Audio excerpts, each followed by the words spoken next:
Здравейте хора в YouTube! В днешното видео ще ви покажа как изглежда един полет с България Air от София до Варна и обратно. Самолетът от София излиташе доста рано сутринта, така че трябваше и аз да съм рано на летището. Минах проверката за сигурност, намерих гейта си и пих едно кафе преди да ни извозят с автобус до самолета. Интересното беше, че имаше няколко самолета на България Air, които излитаха по същото време. Ние ги изчакахме един по един да излетят, след това дойде и нашият ред също.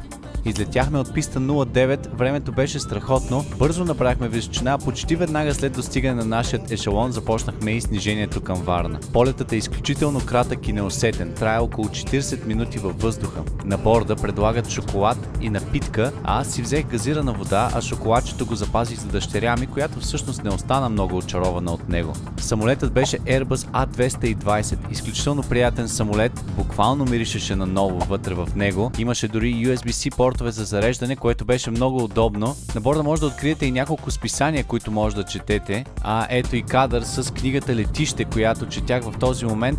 Макар че направих този кадър за целите на това видео, всъщност нямах много време за четене по време на полета. Скоро вече се виждаха околните селища около Варна и в крайна сметка кацнахме гладко на писта номер 09 около 8 сутринта. От летището взех градски транспорт, който след 2 спирки ме остави точно до мястото, където бях запазил нощувка. Варна все повече започва да ми харесва, прекарах няколко страхотни дни, макар и работни.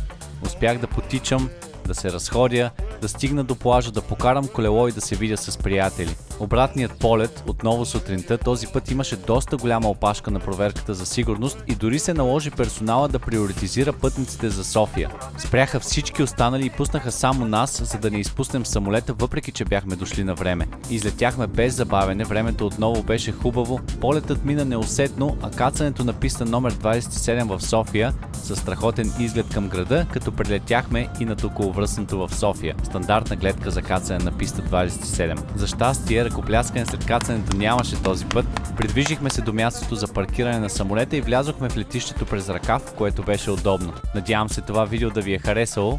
До нови срещи!